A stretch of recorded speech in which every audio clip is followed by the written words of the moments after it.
yes, a good morning, a good afternoon, or a good evening to you, however you may be listening and wherever you may be listening. This is the Fulham Focus podcast, an emergency podcast, as it were. Well, I don't really think it's an emergency, more of a celebration, depending on your point of view. I'm sure you all heard the news today or yesterday, whenever you're listening. Claudio Ranieri has been sacked as Fulham manager, parted ways, however you wish to describe it, depending on the statement and how you wish to interpret it. But we're basically here just to dissect what has gone on, what is going to happen, and oh my word, how much of a state are we in as a whole. But first, it's a bumper show, so it's a bumper panel for me to introduce. I don't know who to go to first. I'll start off with the guy who's usually in my chair. Not really, but you know I'm together about the host chair. Mr. J-Mac. J-Mac, it's the first time I've ever had to introduce you. It's a weird feeling for me. Yeah, I know, it's weird. I just think with Ranieri gone, actually, maybe I've gone too. It's one of those maybe situations. it's time for everything to change up. You know, Tinkerman, take the whole thing to the extreme. Right, moving on. I think next will go geographically, whoever's closest to me, which, if my geography lessons are right, means I have to introduce Mr. Matt Beclair into the conversation. Mr. Beclair, evening to you. Good evening, Mr. Baldwin. How are we? We're good. I don't know what I've picked up J-Max using a Mr. for introducing the panel. I don't know if I quite like it or not, but we'll carry on. And moving on again geographically, I'm just going to take a guess here. We're introducing Morgan Calton, who I'm speaking to on a podcast for the first time since that Birmingham road trip we had. Morgan, a good evening to you. Good evening. Yeah, that seems a long time ago now, doesn't it? It was. Remember when it was fun supporting Fulham? That's when was the last time we were on a podcast. Although we had just lost as well, so it's kind of a sort of similar feeling. I suppose that's an excellent point. And last but not least, or maybe it is least because we never quite get on in the much wanted to be part of Fulham Focus WhatsApp group, it's John Shorb. John, evening to you, son. Evening, guys. Evening, guys. Right, so there's only really one place to start. What was your initial reaction when you heard it? Because it was a bit different to the Slavisa Kanovic sacking, because that one came we sort of knew it was coming, but it was still a bit of a surprise when the news actually came through that Slavisa had gone. Whereas this one, because of the news, said, there's sources say that he's going to lose his job. And then there was stories on the Monday, this morning came out.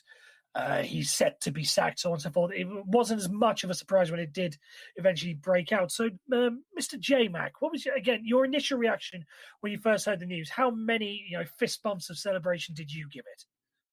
About 7, to be honest. I mean, just pure and unadulterated relief that it was all over. The performance last night, 7 fist bumps. Yes, I just feel like I just feel completely relieved that it's over, and I'm actually quite happy that it's Parker taking place now. I feel like I've actually explained myself enough that I think he should be given a chance, and watching examples like Darren Moore, Gary Monk, and for other clubs in the past should give us some hope that we can have a bit of an uplift now in morale for the club, even though we're destined to go down, in my opinion.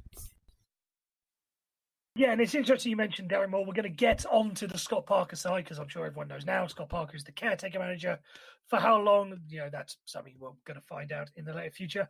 Mr. McClare, same question to you. You've very much been a fan and a defender of Claudio Ranieri, so this one must have been a bit of a weird one for you when the news finally broke after so many hours of just waiting for it to happen. Yeah, it's strange, actually, because last night at Southampton, somebody came up to me and said, "Have you heard?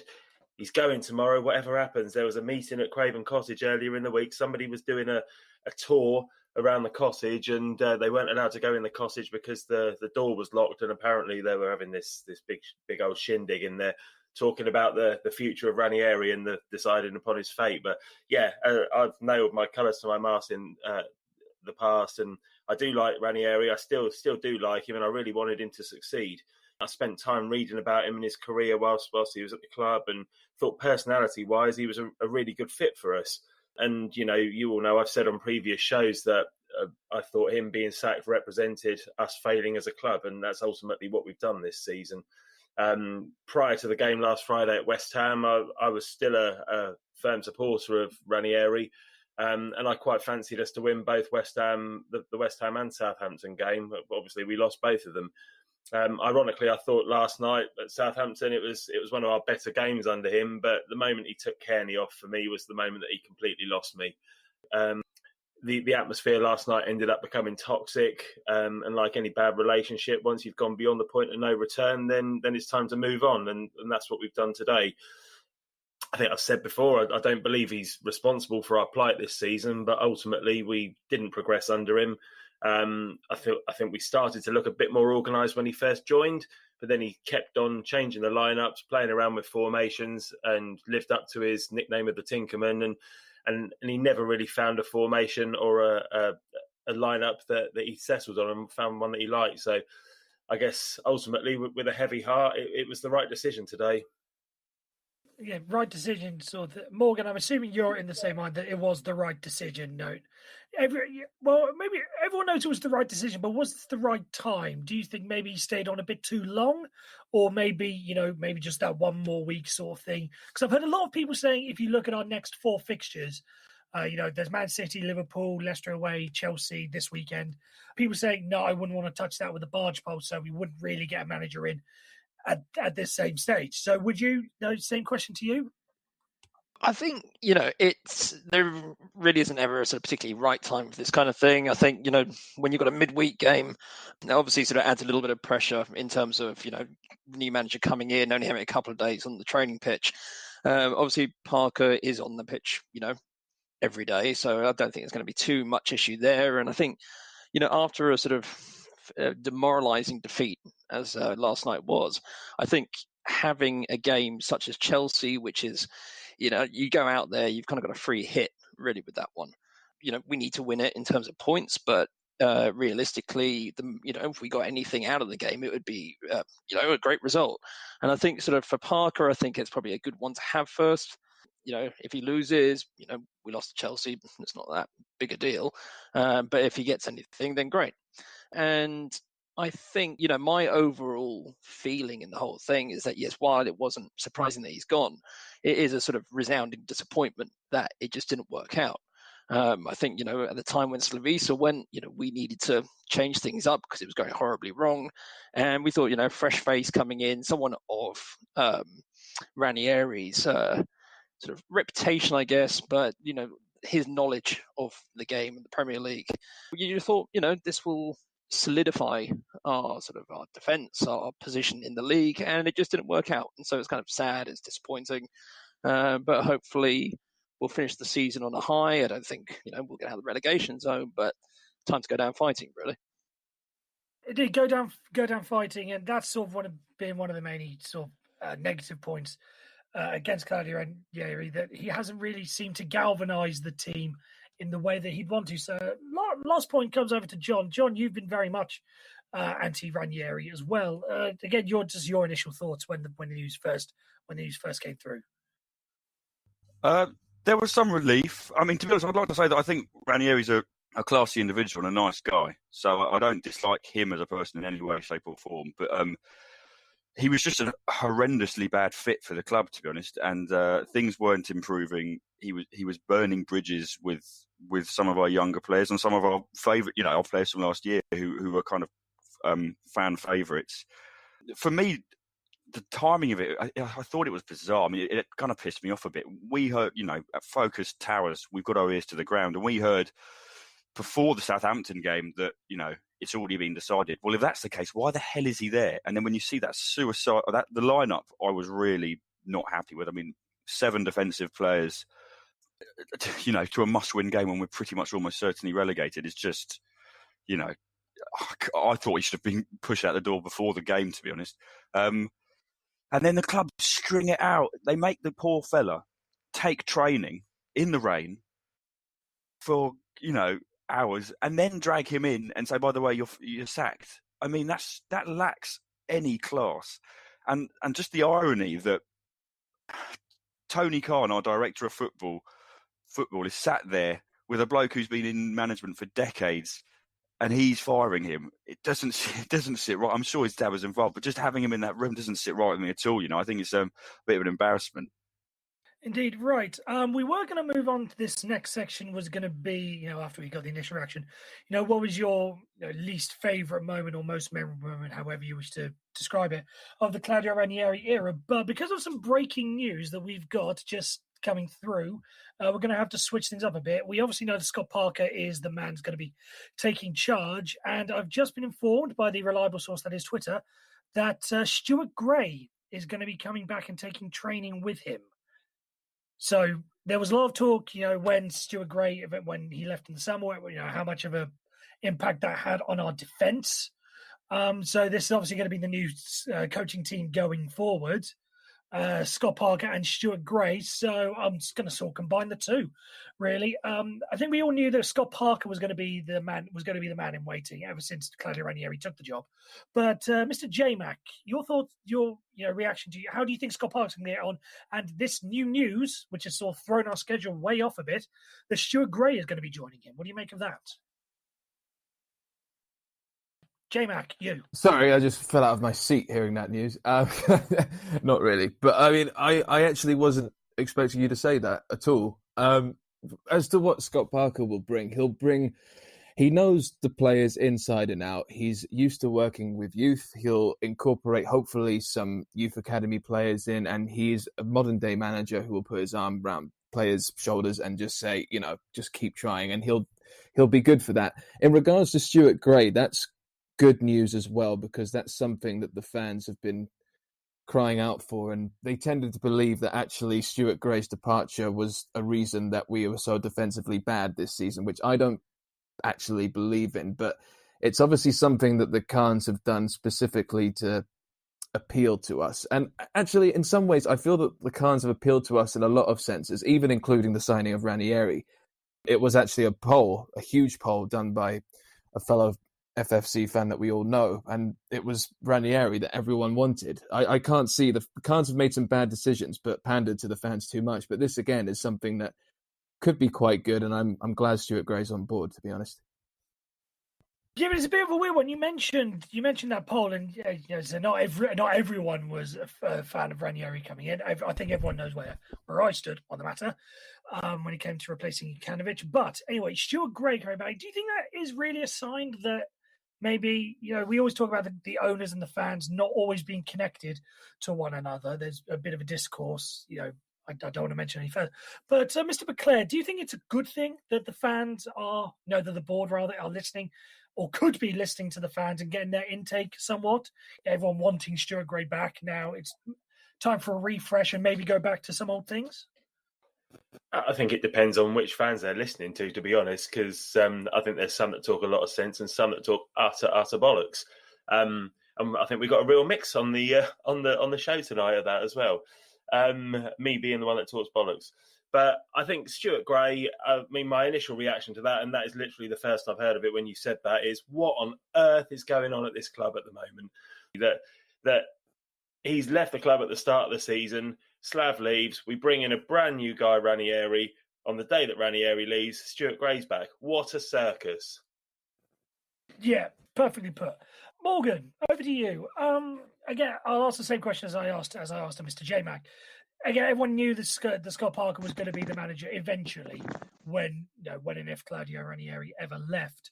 So do you think this, does this back of, there being no one else available at the time, or, right now, or just being the only one that really wanted the job? I think it's probably more of essentially a business decision as much as anything. I mean, you're not going to go out and get a top-class manager once the transfer window's closed, once the club are 11 points adrift in the relegation zone. They kind of need to have, just get rolled towards the end of the season. We'll be in whichever league we're in then. And then we kind of just plan with getting a permanent manager. It may be Parker, we don't know. And if it's the case that we're in the championship again, then we get a manager who will know that league. Whereas if we manage somehow of the greatest escapes, manage to stay in the Premier League, then we get another manager of, a certain caliber that is probably superior to the championship. In terms of Stuart Gray coming back, I mean, it's good that they're bringing on a coach who knows the club, who Parker obviously knows. don't know the real reasons why he left, I don't think, in the summer, do we? So it may have just be the case that, although they may have thought he was, fit for the job at the time, he had to leave. But in this case, he was willing to come back. So, yeah, I think it'll be a good little sort of team he's got there. And, when you have a new manager who obviously the players like, we may see a few results. I don't think, it'll be a miraculous turnaround, but I think, we'll certainly win a couple of games towards the end of the season.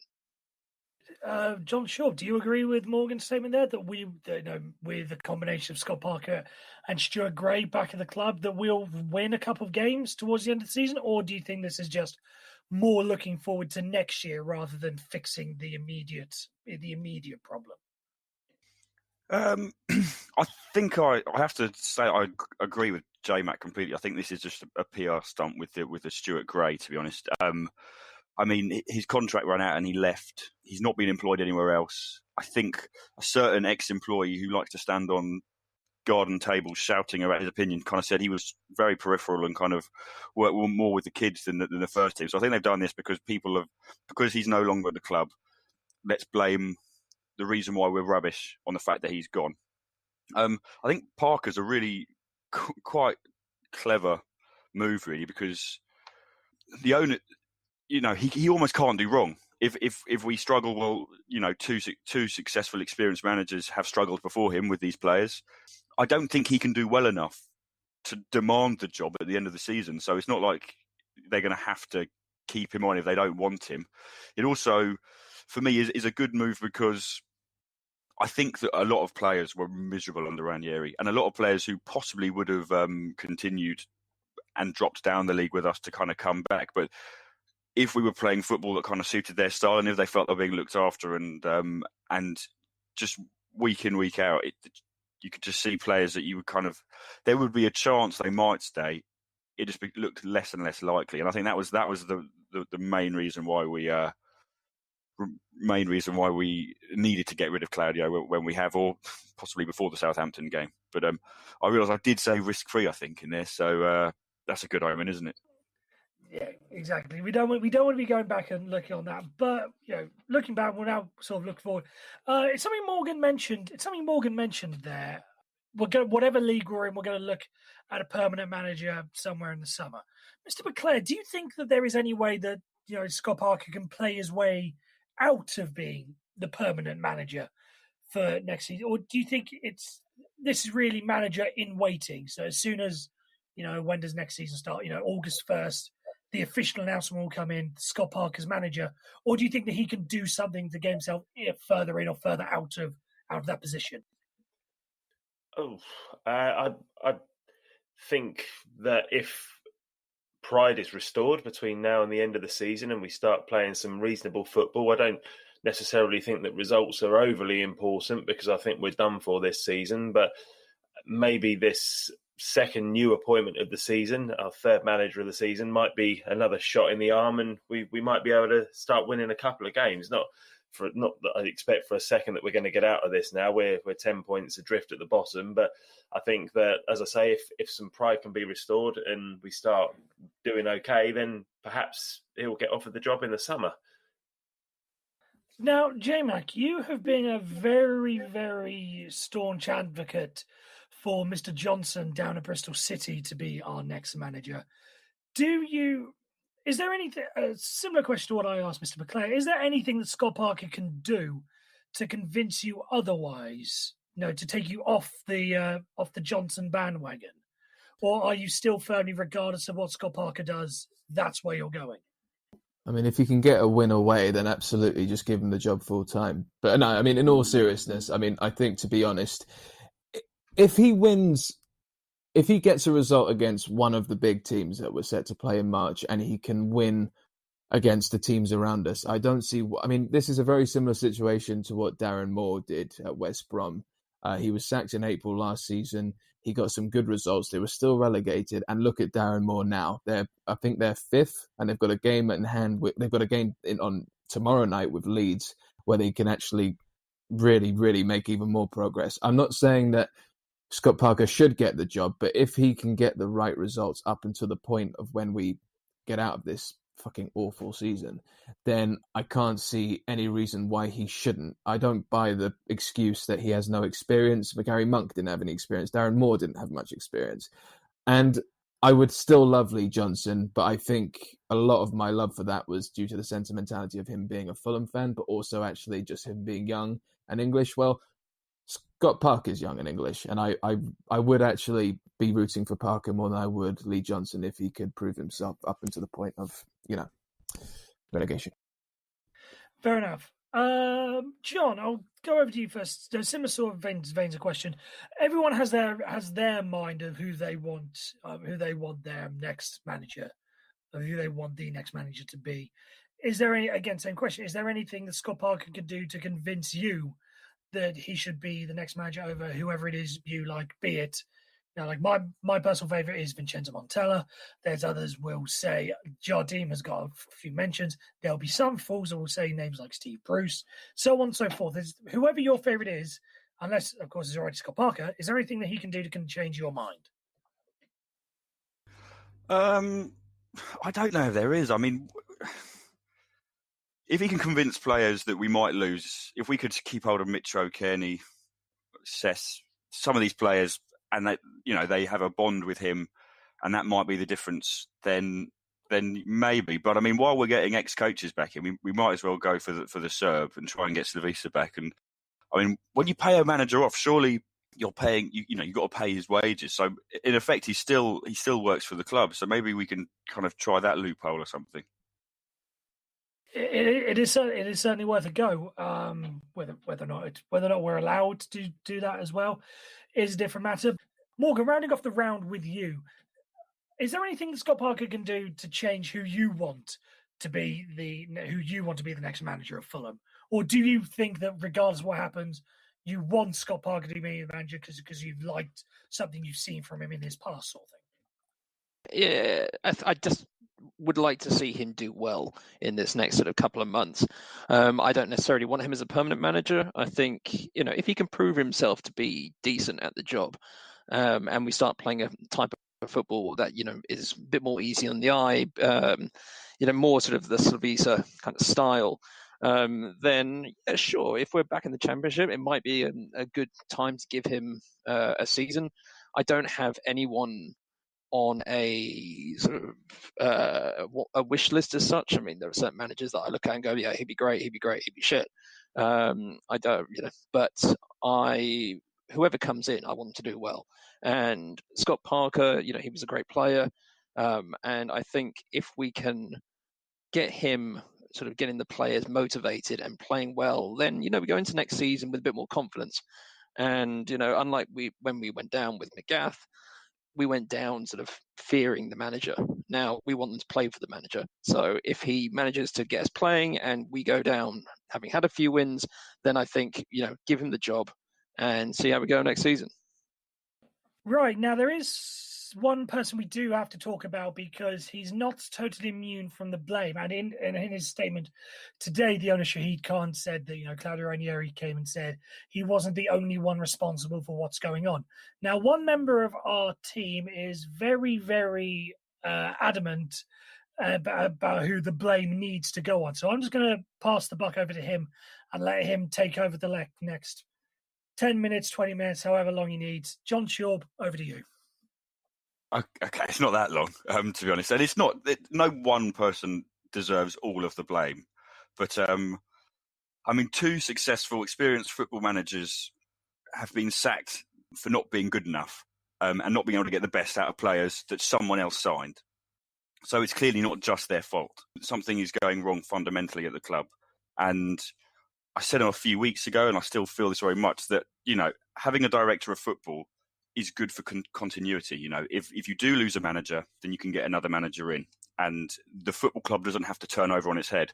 Well, by recruiting Ranieri, which was a popular fan choice, I mean, there was writing out there, even some of his interviews, I don't want the ball, we don't need the ball, we can win without the ball. This was out there. Now, the fans probably could have done more research and realised that it wasn't a great appointment, but we have jobs. Unfortunately, the director of football's job, well, that is his job, and he's not done it properly. it frustrates me so much, really, that decision was made, and we've gone from having a passing side based on possession, buying players to fit into that style, players who want to play into that style, and just going completely the other way, way too far the other way, which was, it wouldn't have taken a huge interview to ask Ranieri what actually he plans on doing. And that, for me, completely negates the point of the director of football choosing the players. You then want the manager to choose the players if you're going to do this, because then he's responsible. If I choose rubbish players, then you can fire me because of that, because I've not got the players, I've not looked at, scouted, got the players in to play the system that I want to play. But when you buy the players, and then I don't think he's up to the job.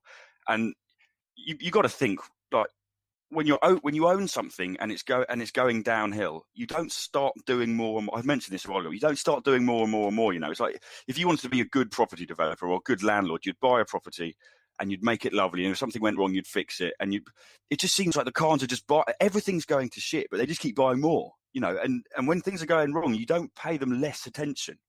You need to pay them more attention. And if he wants to be in charge of stats and data and all that, fine. But I don't think he has any right to the job he's in at all. And I'm slightly losing my way a bit. But I am really, even with the statement is nice, and it's quite a classy statement.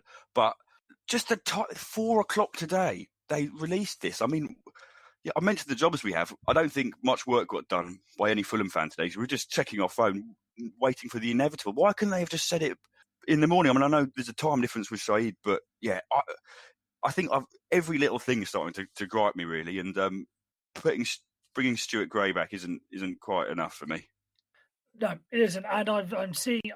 I'm getting frantic messages from J-Mac that he wants to jump in. So I shall let him jump in. J-Mac, over to you.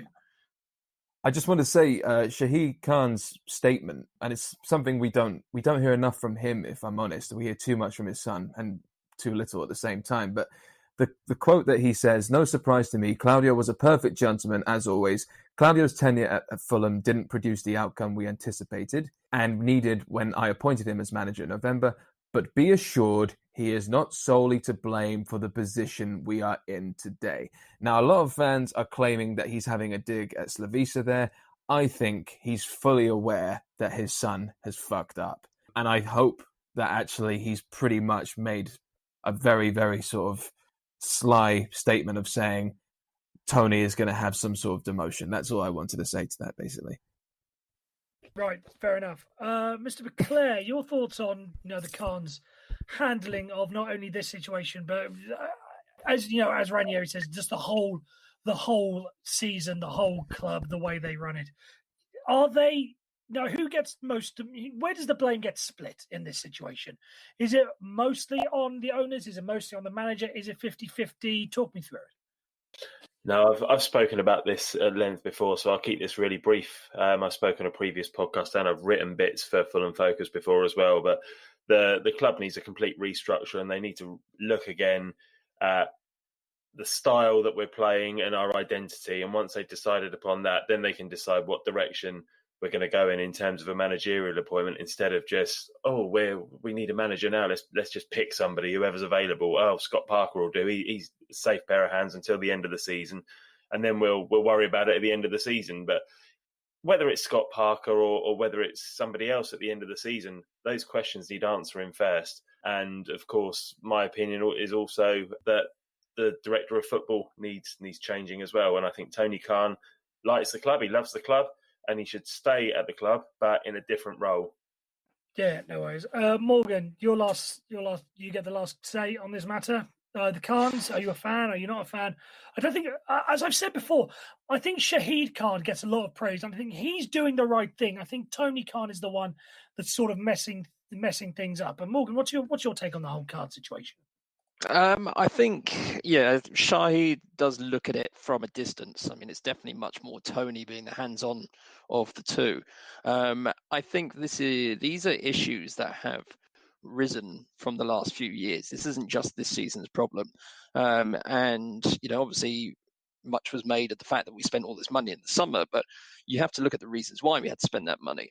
And that was because we only had, I think it was 12 senior players on the books come July.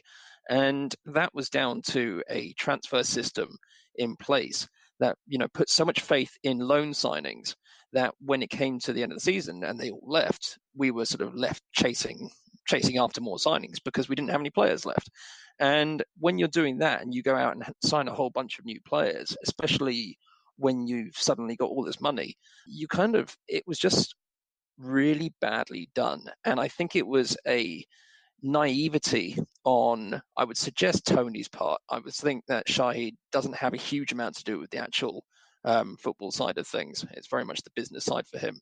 And Tony would have got, all his data and bits and pieces and gone, right, we've got all this, let's go and buy these players. But without really having an idea of who they were, what they would add, or, any cons that would come with them. And what we've been left with is a complete mishmash of a squad and, certain relegation. Now, what needs to happen is someone come in who actually knows the English Football League, who knows, unfortunately, the Championship, and the sort of players that would fit our style. And that would also come with employing a manager, on a full-time basis, and then building up from there, because this season has been very much, let's throw money at it and we'll stay up because we've spent, millions of pounds. And I think definitely need a new director of football. Tony can be involved in the club, but I don't think he needs to be involved as much as he is. And, I think it's unfortunately another rebuilding job. And hopefully this time we'll get it right. And, it would be good to have the Khans still involved, because they're obviously passionate people and they can bankroll us. But we need a little bit more foresight this time around. So now looking forward to this whole Scott Parker thing, it just feels weird. The Scott Parker era has now begun. Only a few months ago, we were talking about the Jokanovic era, and it is all still weird. But what are your expectations for Scott Parker going on? Because I don't know if anyone has any footage or any stats or anything like that from his Tottenham youth days, because he was under 18s manager for, I think, 1 year. I've got some stats here, but I don't know, how much we can lead into it or read into it, as it were. He seemed to do somewhat okay, nothing major, but in terms of style of play, how different do you think it's going to be than what we've seen under Ranieri, and how much better, basically, do you think it's going to be under Ranieri? Mr. McCormack, over to you. The only thing I hope really is that Scott Parker's been number two to two very different sides of the coin now. One who loves possession, passing football and attacking, one who loves defensive Italian, supposedly good defensive Italian football. I like to hope that he will have the best of both worlds. He'll have known what works from both worlds. He knows what doesn't work from both worlds. And with Stuart Gray back, he can create some type of balance in between, a balance that actually, Matt, Dom, I, and John, and everyone actually, from Fulham Focus have been talking about, something that actually Lee Johnson does particularly well. And when it comes to incorporating youth, I hope that he gives Steven Sessegnon some chances, and I hope that he gives certainly Matt O'Reilly some chances, because we're going to lose him to Borussia Dortmund if not. Interesting you mentioned Borussia Dortmund. I think there is a genuine threat that we do lose Steven Sessegnon and Matt O'Reilly as well, because there's been a couple of people looking around him. Mr. McClare, your thoughts? How do you think Scott Parker is going to approach his style of play? Do you think it's going to be anything like his playing days, which is going to be going around in circles all the time? I'd like to think that it was like his playing days. He was a very successful player. He played for England in the Euros in 2000 and whenever it was, 12 was it? West Ham's Player of the Year for 3 seasons in a row. Played for some top clubs and played well for some top clubs as well. And I don't know. I'd like to think that it would be a return to passing style, getting people on the ball, getting the ball down. I think somebody like Kearney will hopefully flourish under him, because it's a similar position to the position that he played. I really hope he can kind of make him find his way again at this club. When we go down, I really hope that we can keep somebody like him at the club. I think it's a positive step bringing in Parker for now. And yeah, I'm waffling, so cut me off whenever. That was a message. Don't worry about waffling. That's my job. That's my job to waffle. John, your thoughts on Scott Parker? Your thoughts on Scott Parker, and how do you expect him to approach his style of play? Do you expect him to bring in as many youngsters as J-Mac has indicated, or do you think he's going to try and keep a tad more experienced and just change the squad up rather than introducing new people? Anyone's guess is a good one, to be honest. I mean, I don't know if there's any footage of his Spurs days, but I think Morgan's got some of the stats on that. But it wasn't exceptional or awful, to be honest. I remember hearing, I don't know if it was for Charlton or West Ham, but at half time he kind of gave a rousing team talk, and half the players were in tears and came out and did rather well in the second half. And our second half comeback against Brighton, I think Kearney was saying that kind of Parker was the one who said the words and that got them going, really. So, yeah, hopefully he can bring some of that. I mean, I do think kind of blood and guts and motivational speaking like that only lasts so long. You need tactical nous and, to do that. I think both approaches this season have I think a middle ground is probably where he will go and probably where we should have gone sooner. But, yeah, I wish him the best of luck. And for me, there's no point playing the young players if they're definitely going to leave or they're not interested. There's no point playing the young players if they're not good enough. But we can kind of use this a little bit, this now, to kind of put our arm around players that we think have a future at the club and develop them and kind of give them reassurances. So they are very much, now we've kind of lost this big gamble in this high stakes league. We're now going to concentrate on nurturing them and not having wholesale changes. I think Matt O'Reilly looks a quality player. Stephen Sessegnon, I don't know. I mean, he's been playing mainly kind of centre back in a 3, I thought, for the younger leagues. So there's no point in having him on the bench if he's not going to play. Parker's been about through both managers. Hopefully, he's got an idea of what he wants to do, basically, and good luck to him. Good. Right, Morgan, last word over to you. And I believe I mentioned about having stats and ideas about what he did from Spurs youth days. I believe you can bring us some of those stats, I believe. Yeah, I mean, he started off okay. I mean, a few mixed results here and there, but it was kind of how he finished the season.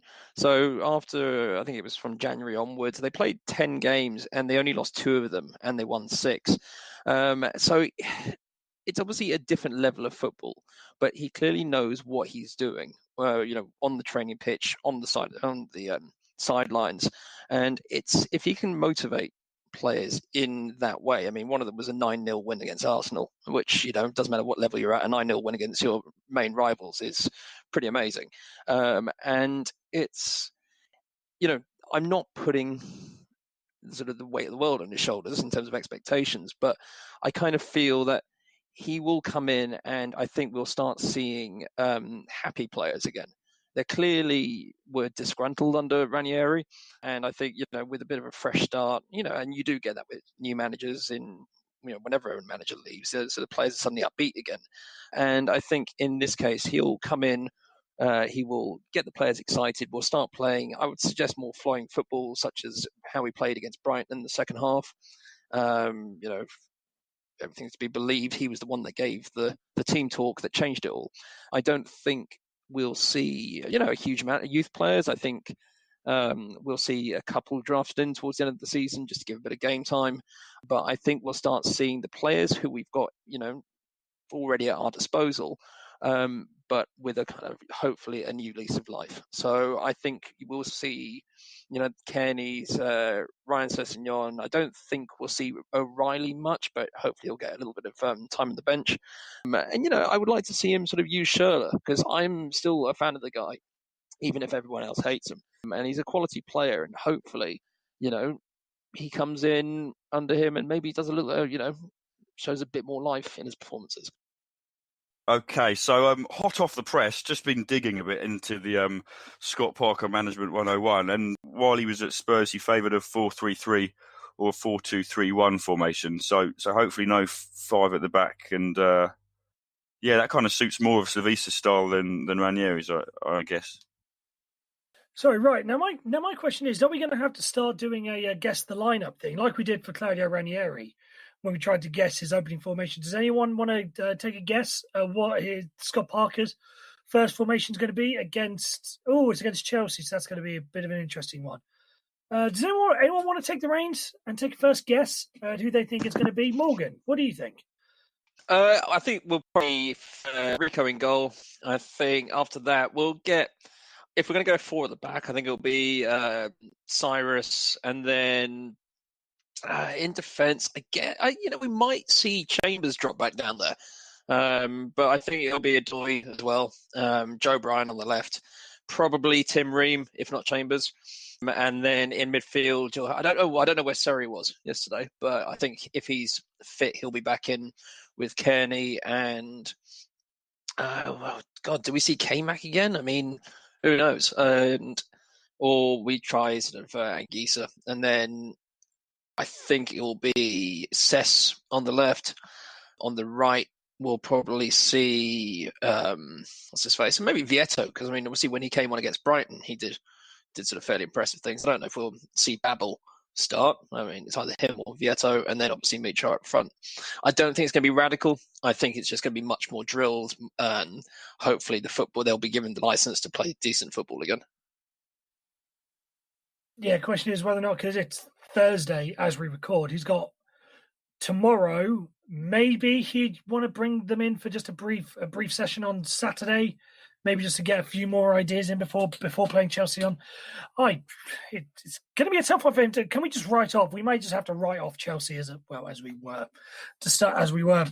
starting off with.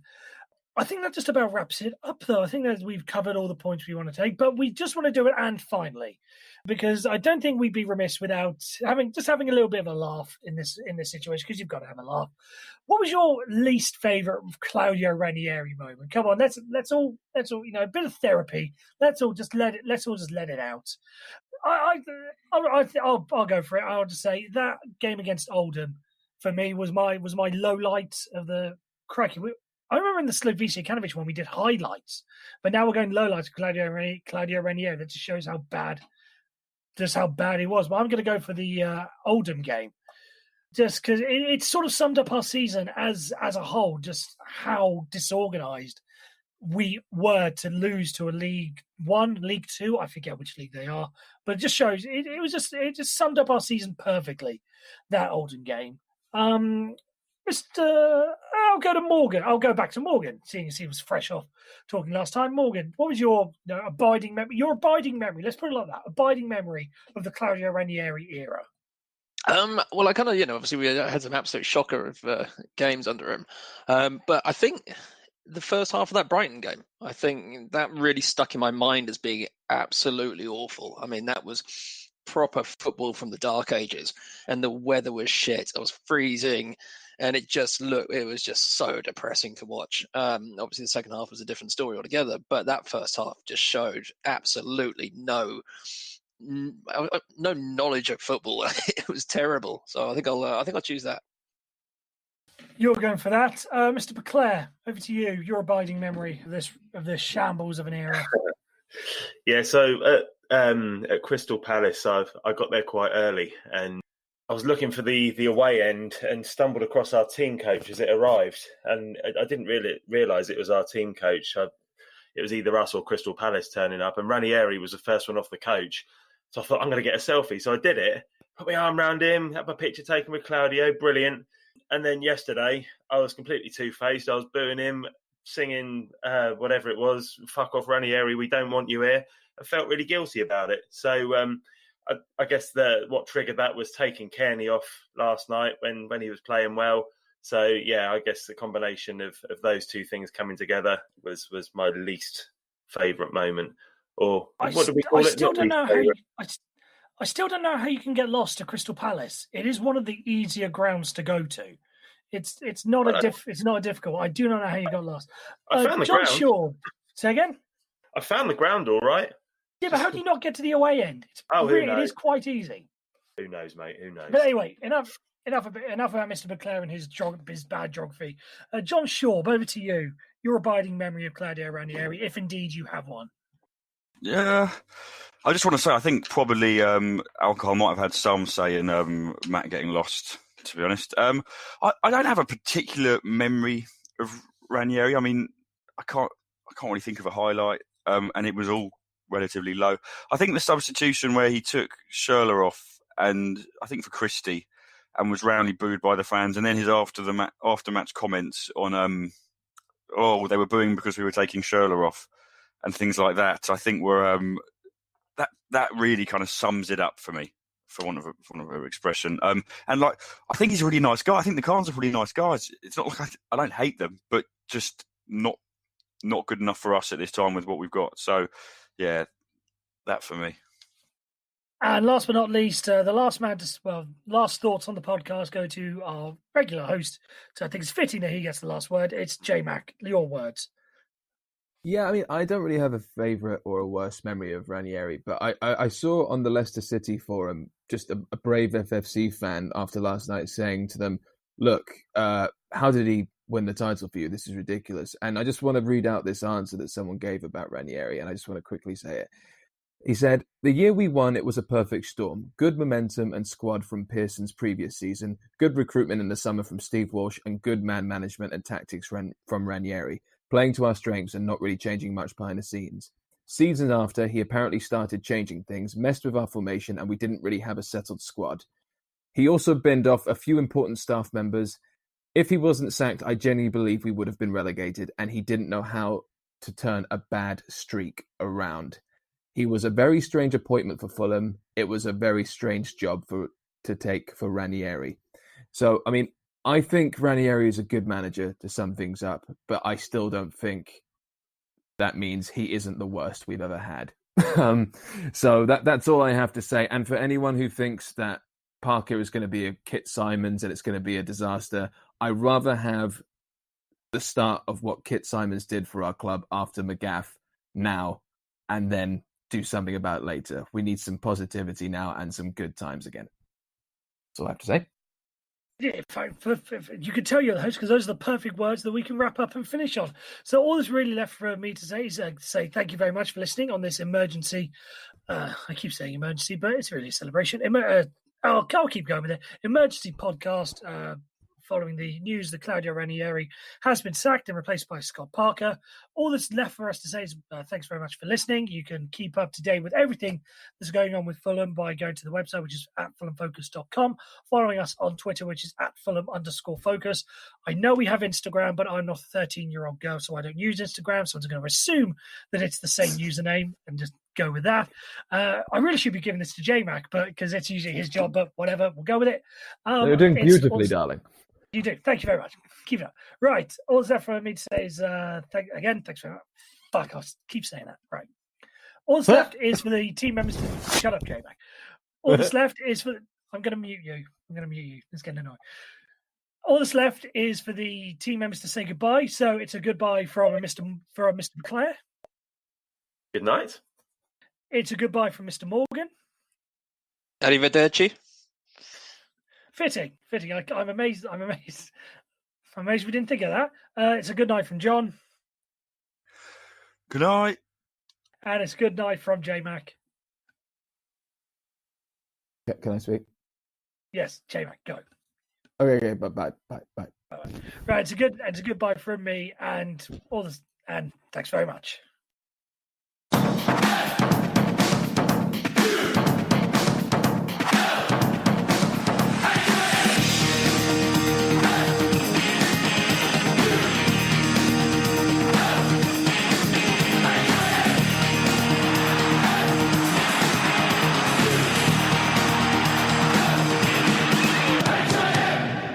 Fulham.